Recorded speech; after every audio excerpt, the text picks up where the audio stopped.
Este é o Azul. Viva! Este é mais um episódio do podcast do Azul, a secção do público sobre ambiente, crise climática e sustentabilidade. Eu sou a Aline Flor e nesta semana do Dia Internacional das Mulheres vamos falar sobre igualdade de género na ação climática.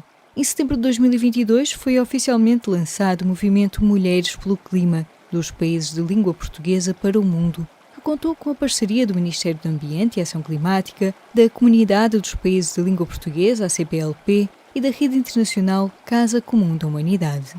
Neste episódio do Azul, a convidada é a Susana Viseu, que preside a Associação Business as Nature e foi uma das grandes impulsionadoras deste movimento Mulheres pelo Clima, que tem reunido mulheres de diferentes países de língua portuguesa. Susana Viseu é geóloga de formação, tem uma longa experiência em gestão no âmbito da sustentabilidade, transição climática, economia circular e economias azul e verde. E é também conselheira do Presidente da República para as questões ambientais. Vamos falar sobre os desafios que a crise climática traz para as mulheres e também sobre como as mulheres podem ser determinantes na ação climática. Susana, para começar, queria perguntar-lhe que ligação é esta entre o clima e a igualdade de género? Por que é tão importante fazer essa ligação? A ligação, eu diria que é quase natural. Em primeiro lugar, como todos sabemos, as mulheres representam cerca de 50% da população. Depois também temos um papel, sobretudo quando falamos no mundo global, temos um papel fundamental na família e nas comunidades. Somos educadoras e, portanto, com uma enorme responsabilidade nas gerações futuras e somos responsáveis em grande parte do planeta por assistir à família, por assegurar a alimentação e o acesso à água. E também por isso as Nações Unidas reconhecem que as mulheres fazem parte dos grupos mais vulneráveis afetados pelas crises, nomeadamente a crise climática, e que são as mulheres as mais frágeis, as que nas situações dos refugiados climáticos têm mais situações de insegurança, têm um maior nível de mortalidade e, portanto, é reconhecido pelas próprias Nações Unidas que este grupo deverá ter uma atenção especial em termos daquilo que são os planos de ação do clima.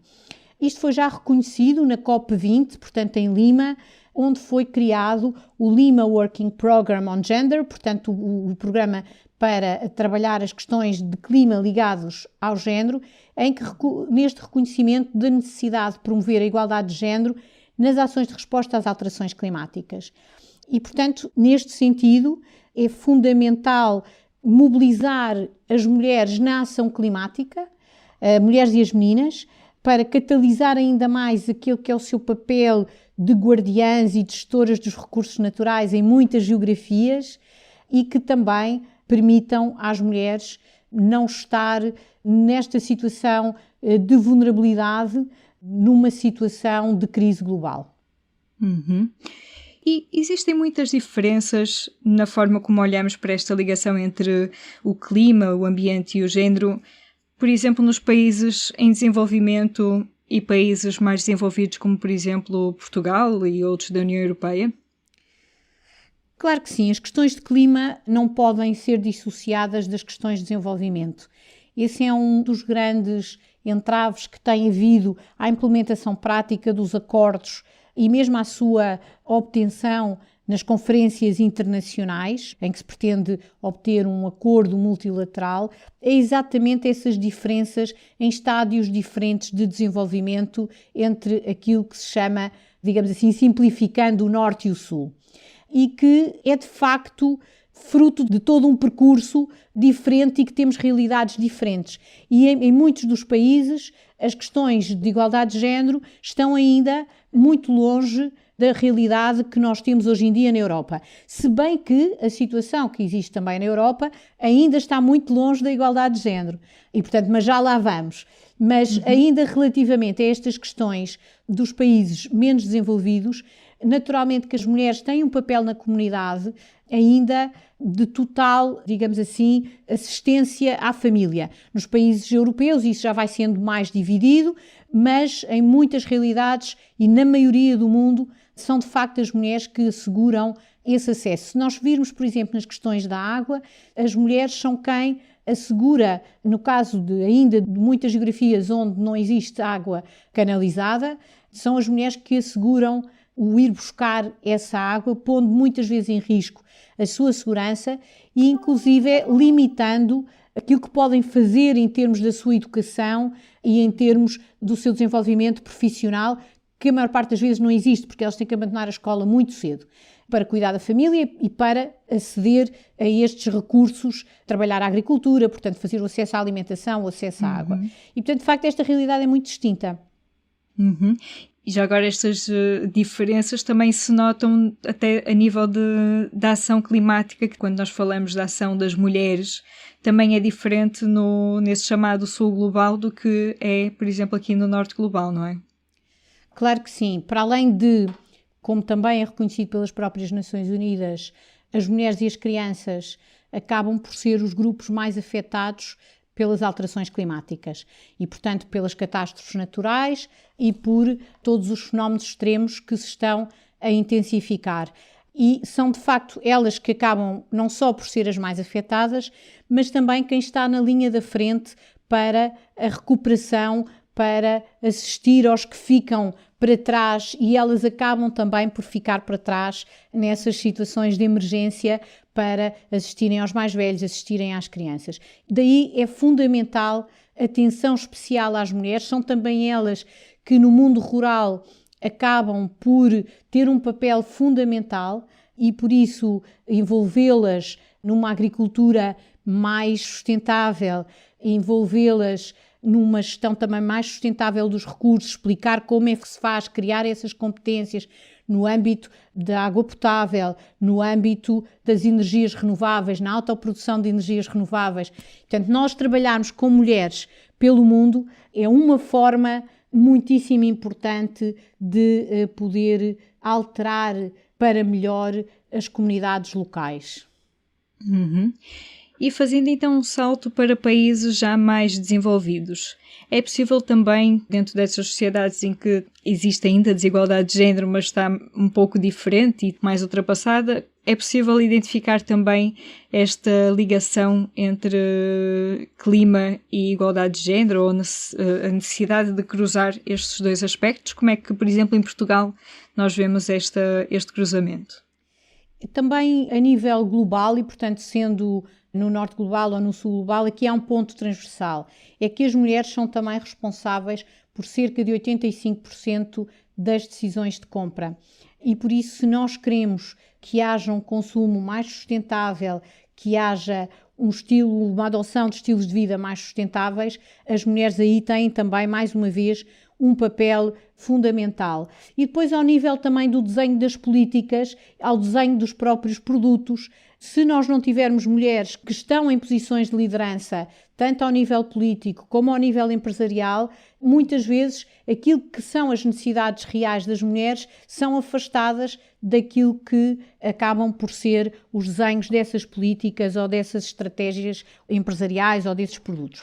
Agora, sente que isso é, não sei se também na sua experiência, dentro destes contextos, não é, de decisão sobre questões climáticas, sente que, de facto, a presença de mulheres nesse nível traz essas preocupações, porque sabemos que a nível local é importantíssimo, até porque às vezes elas não têm tanto poder, mas quando nós entramos em níveis de decisões nacionais, não é, e internacionais, sente que isso traz uma visão, entre aspas, feminina? É muito importante trazer essa visão feminina aos vários níveis da governação, aos vários níveis de direção, seja empresarial, seja das organizações. Mas isso efetivamente não acontece ainda. Ainda estamos muito longe, mesmo ao nível da gestão de topo. Como sabemos, nós temos cerca de 15% das mulheres ainda na gestão de topo em Portugal. E se virmos, por exemplo, na última COP, naquilo que foi a representatividade dos países que estão presentes naquelas declarações iniciais, nos primeiros 2 dias destas conferências multilaterais, só um exemplo, na conferência do Egito, em 114 países que se fizeram representar nesse primeiro dia, apenas havia 8 mulheres. E, portanto, temos uma sub-representação e, naturalmente, não só uma subrepresentação das mulheres, mas uma subrepresentação dos jovens.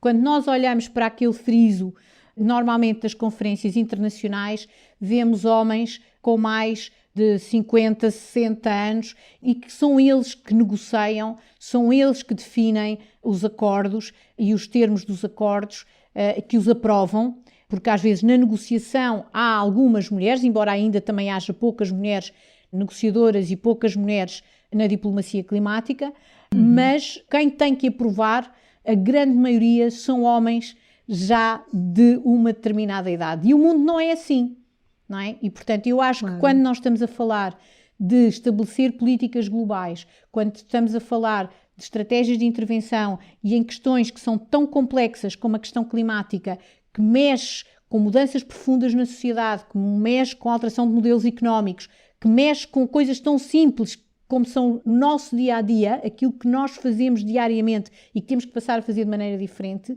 se não há uma intervenção de quem depois, na prática, vai ter que implementar essas medidas, se não houve esse envolvimento, há seguramente um desfazamento entre as diretrizes que vêm de cima e aquilo que depois tem que ser implementado no terreno. Pegando nesta questão dos recursos e, no fundo, isso depende também de alguma influência política que é preciso este trabalho que se chama de advocacy, não é? Para conseguir que as coisas sejam feitas e os meios para as fazer. A Susana tem um percurso no setor empresarial, mas até mais especificamente queria lhe perguntar sobre, enquanto conselheira da Presidência da República nesta área de sustentabilidade, de clima, transição ecológica, como é que é o trabalho de trazer estes temas e fazê-los valer? Porque sabemos que na política, principalmente a nível dos países, há sempre outras prioridades, às vezes um pouco partidárias, que estão mais à frente ou são mais visíveis para a maioria das pessoas. Como é que é fazer este aconselhamento? Como é que tem sido a sua experiência desse trabalho, um pouco de bastidores?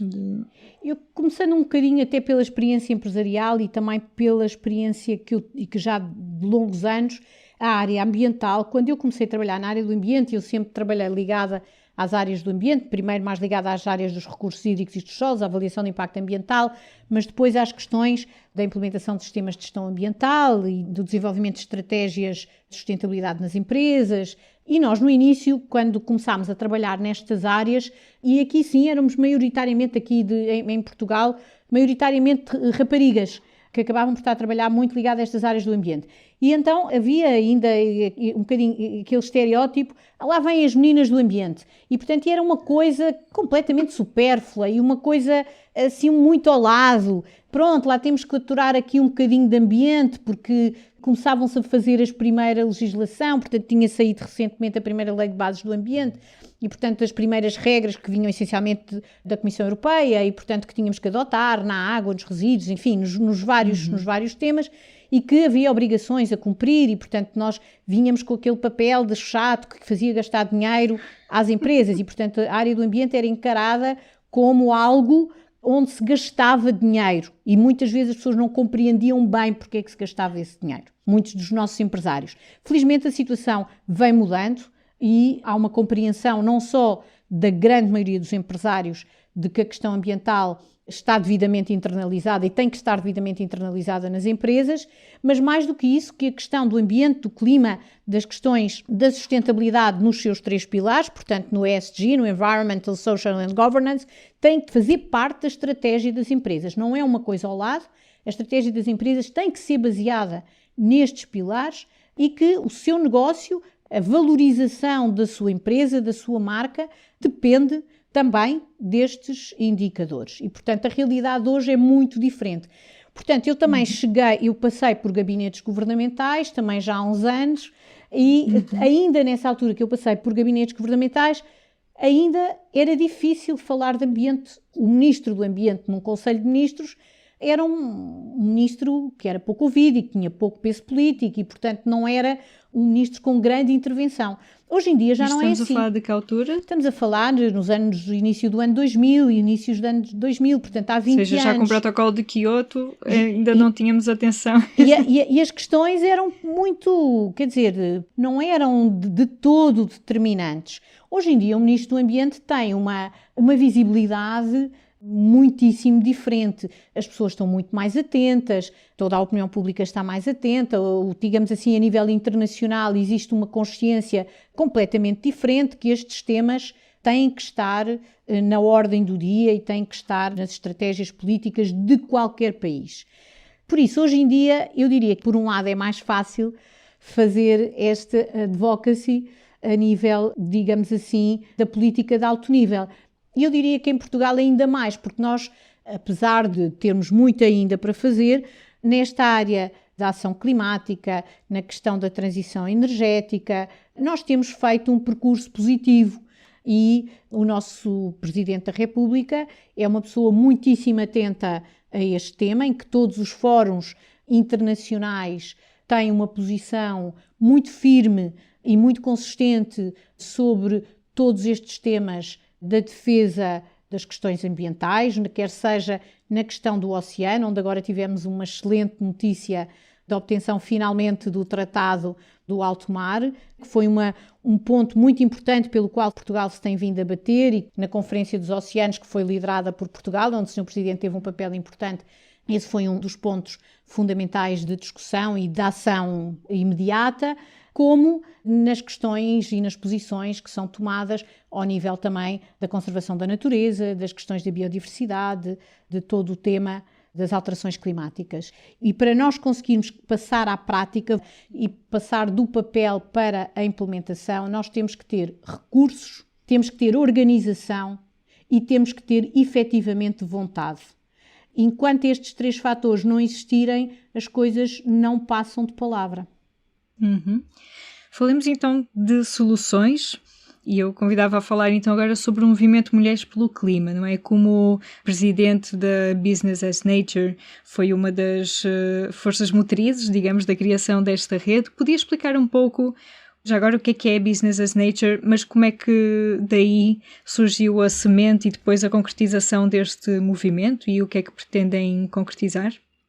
A Business as Nature surgiu há 3 anos e meio da vontade de um grupo de mulheres em fazer alguma coisa em prol da sustentabilidade. Isto de uma forma mais geral e, portanto, trabalhando as questões do consumo sustentável, as questões da economia circular, da economia de baixo carbono, mobilizando as mulheres neste domínio, não só do ponto de vista do empreendedorismo, do ponto de vista da capacitação, do ponto de vista da criação e da divulgação de boas práticas, e desta união de esforços nasceu este movimento das mulheres pelo clima, dos países de língua portuguesa para o mundo, que deu lugar então a um manifesto que foi lançado primeiro aqui em 28 de setembro na CPLP, com a presença de várias mulheres embaixadoras acreditadas em Portugal e depois que teve um evento na COP no Egito, em Sharm el-Sheikh. Esse é um movimento que junta mulheres da CPLP, que também sabemos que é uma comunidade de países muito diversos, não é? Em termos de desafios, inclusive ambientais. Como é que foi essa junção, esta união de vontades de tantos países e como é que são os primeiros consensos de ação que pretendem levar a cabo nos próximos meses ou nos próximos tempos? O movimento está ainda a dar os seus primeiros passos, não é? E, portanto, estamos a consolidar estas relações e, portanto, nós tivemos também este envolvimento da CPLP e estamos a criar estas ligações, estas parcerias em vários países de língua portuguesa, que já têm feito intervenções nas nossas várias iniciativas e com quem estamos a trabalhar no desenvolvimento de ações concretas que queremos implementar em cada um dos países e que eles próprios, entre eles, têm realidades diferentes, mas temos sempre um ponto muito forte de ligação, que é a língua, que é este entendimento fácil entre as mulheres de língua portuguesa. Criamos muito facilmente vontade comum de trabalhar, fazer acontecer E isto tem sido a parte mais bonita de todo este processo, é conhecer mulheres fantásticas na Ilha do Príncipe, em São Tomé,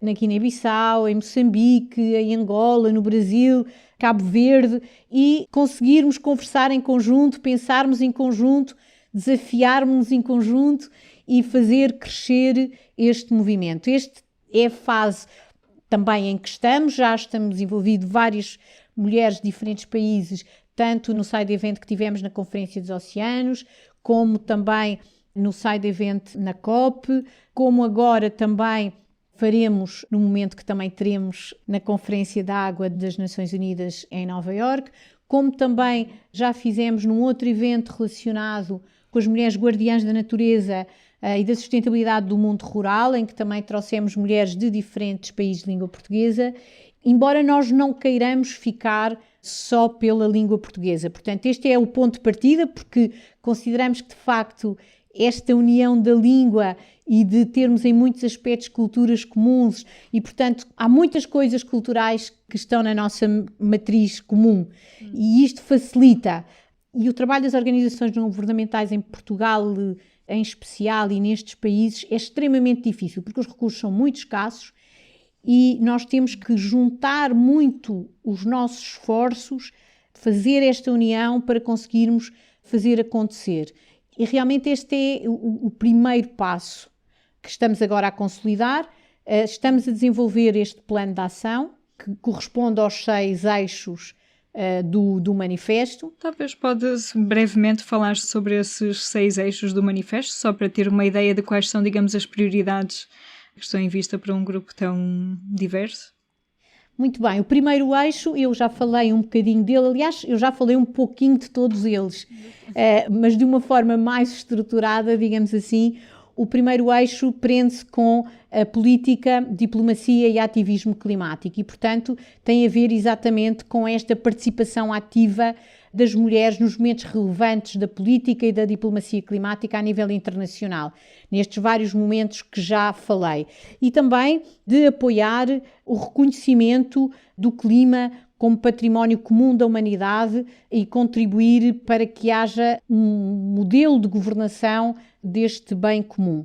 Depois temos um outro pilar fundamental, que é o do empoderamento e capacitação, em que procuramos desenvolver várias iniciativas de ações de sensibilização, de educação, de formação nas mulheres e nas meninas, para incentivar esta transição para uma economia de base circular e regenerativa dos ciclos naturais e para a adoção de padrões de consumo mais sustentáveis. E, portanto, aqui temos todo um conjunto de iniciativas e de programas que estamos já a preparar, desde as miúdas. Queremos criar um grupo de embaixadoras da sustentabilidade de vários países que são os nossos focal point no seu bairro e na sua escola, até a um curso para diplomacia climática, para negociadoras climáticas, para termos uma maior representatividade nestes palcos internacionais que há pouco falava. Depois temos um outro pilar, que é o do empreendedorismo sustentável, onde queremos desenvolver um projeto a que chamamos a rede das empresárias Pink Circle, que são as empresárias que desenvolvem os seus negócios na área da economia circular e de baixo carbono e também na área da economia azul. Então queremos identificar estas mulheres, perceber onde é que elas estão, quais são os seus negócios, criar esta rede de partilha, mas também de divulgação, na qual possa também estar assente um marketplace para que estas mulheres possam vender os seus produtos, desde as mulheres que fazem em vários países e com quem eu tenho contactado, comunidades de mulheres ou mulheres artesãs e cooperativas de mulheres que trabalham, quer a fazer bijuteria, quer a fazer produtos orgânicos, seja de cosmética orgânica, seja para compotas ou bolachas ou o que seja, e portanto em várias linhas de atuação temos mulheres a trabalhar neste domínio. Nós queremos apoiar a divulgação dos seus negócios, fazer com que eles possam crescer, porque muitas vezes são estes negócios que permitem às mulheres ter a sua autonomia e ter o seu rendimento e a sua subsistência económica, que lhes permite, de facto, ser mais autodeterminadas. Porque sem essa independência económica é muito difícil as mulheres conseguirem realmente fazer valer os seus direitos. Sim, é interessante como os pilares estão todos cruzados, porque também isso liga ao empoderamento, não é? Ou seja, da questão da autonomia económica e depois a autorrepresentação vão-se ligando.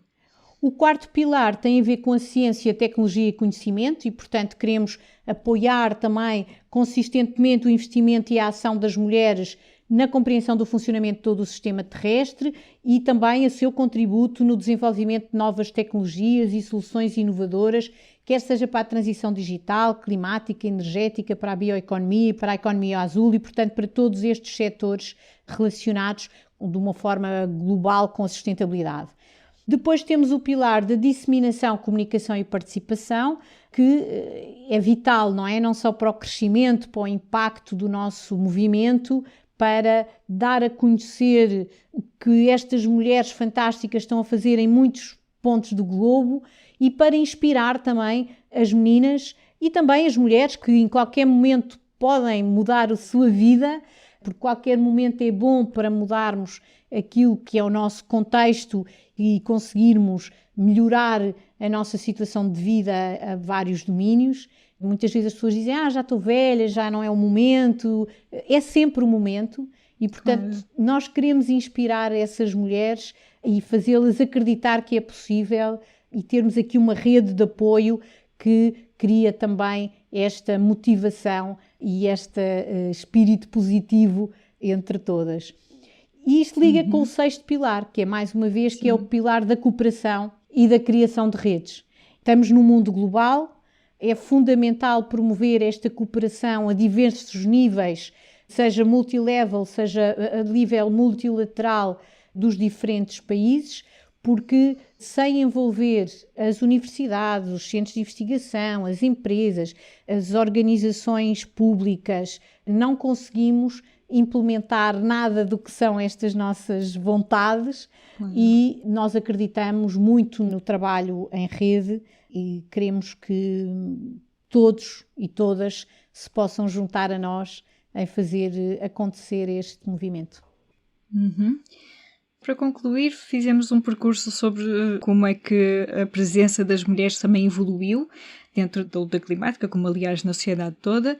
Falou-me também sobre como também a luta climática ou a ação climática nas empresas, nos governos, também evoluiu felizmente para um estado de alerta, digamos, em que estamos agora. Mas quando há o cruzamento, o ecofeminismo é uma ideia que as pessoas ainda têm dificuldade de processar quando os dois conceitos estão ligados.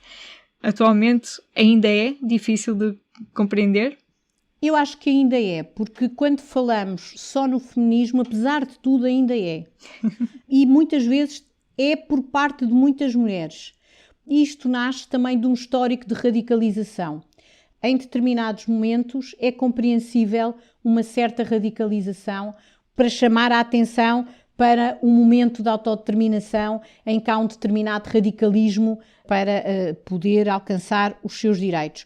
E isso acabou por, no tempo, afastar muitas pessoas do conceito de feminismo. Eu conheço muitas mulheres que estão agora no nosso movimento, que nós começámos por falar nesta questão das mulheres, e elas diziam, mas eu não sou feminista. E eu dizia, sim, isto não é propriamente uma questão, mas o que é ser feminista? Ainda há esta discussão, não é? Que as pessoas não se querem associar porque não querem ficar catalogadas como uma visão radical do mundo de mulheres versus homens. Não é nada disso. Nós somos um conjunto, somos uma comunidade, quanto mais diversa melhor. Aliás, o mundo é biodiverso, a comunidade humana, quanto mais biodiversa, mais rica e mais resistente é, como na natureza, que as comunidades mais resistentes são as mais biodiversas. E, portanto, a nossa biodiversidade de homens, mulheres, com as suas diferentes escolhas, com as suas diferentes culturas, é isso que nos enriquecem enquanto mundo, não é? Mas associar esta questão do feminismo a estas questões muito radicais ainda acontece. E a mesma coisa com o eco. Os ecofundamentalistas que, lá está, todos eles têm o seu papel e têm o seu momento na história, mas quando se agarra esse letreiro, não é? A quem está os rótulos. Os rótulos, quando se agarra ao rótulo desta ou daquela personagem, não é? Acaba por muitas vezes ser contraproducente, e eu não gosto muito desta questão da ideologia da palavra. A mim não me interessam muito as palavras, não me interessam nada os rótulos. O que me interessa é que consigamos todos em conjunto colaborar para fazer acontecer, porque a ação é urgente e temos que começar a partir do minuto seguinte a trabalhar todos em conjunto, sem lutas de egos, mas com um objetivo comum, que é assegurar um planeta para os nossos filhos e para as gerações futuras. Susana Viseu, presidente da Business as Nature, uma conversa conduzida por mim, Aline Flor. Para o dia 8 de março, escrevi um texto sobre esta ligação entre a ação climática e a igualdade de género. Além de algumas referências desta conversa com a Susana, conversei também com a bióloga e ativista ecofeminista Luísa Barateiro, que deixou uma mensagem forte: não há justiça climática enquanto não houver justiça de género. A jornalista do Azul, Clara Barata, consultou ainda uma análise feita por uma economista do Banco Central francês que mostra que as emissões de gases com efeito de estufa têm género. Os homens emitem mais do que as mulheres. Na análise do Banco de França, lê-se que, mesmo que possa parecer à primeira vista que este fenómeno atinge toda a população da mesma forma, há estudos que põem em evidência disparidades de género, não apenas nos comportamentos que estão na origem das emissões de gases com efeito de estufa, mas também nos efeitos associados à desregulação do clima. Para ler, como sempre, em publico.pt/azul. Entre os destaques desta semana está o Acordo das Nações Unidas sobre a Biodiversidade no Alto Mar, que foi concluído no domingo ao fim de mais de uma década de negociações. O consenso, que tinha ficado adiado depois da Conferência dos Oceanos, foi finalmente alcançado depois de uma maratona de negociações que durou quase 2 semanas. A editora de Ciência do Público, Teresa Firmino, conversou com Tiago Pita e Cunha, presidente executivo da Fundação Oceano Azul, que explica que o novo Tratado do Alto Mar não é bem um acordo ideal, mas é uma mudança quase filosófica. A jornalista Clara Barata também preparou um artigo com perguntas e respostas que explica, entre outras coisas, como Portugal pode ajudar a que o Tratado do Alto Mar entre em vigor até 2025. O dia 5 de março foi também dia de celebração aqui no Público. Na edição que marcou os 33 anos do jornal, que foi editada pelo artista e ativista chinês Ai Weiwei, a jornalista do Azul Andreia Azevedo Soares escreve um artigo que parte da provocação, entre aspas, deixada pelo nosso editor por um dia. O ambiente não precisa de ser protegido, precisa que não o destruamos. Será mesmo assim? Para descobrir no site do Azul. Para fechar, fica a sugestão de um trabalho lindíssimo sobre animais em extinção. O Nicolau Ferreira, do Azul, juntou-se à Gabriela, à Cátia e ao Francisco, da equipa de infografia, para construir um guia ilustrado sobre 10 histórias de extinção e 2 histórias de sucesso. Tudo isto para ler e explorar em publico.pt/azul. Se gostou de ouvir este episódio, siga o podcast na sua aplicação preferida para não perder o próximo. Se tiver sugestões de temas e entrevistas, envie para o e-mail aline.flor@publico.pt. O podcast do Azul é editado por mim, Aline Flor. Até à próxima.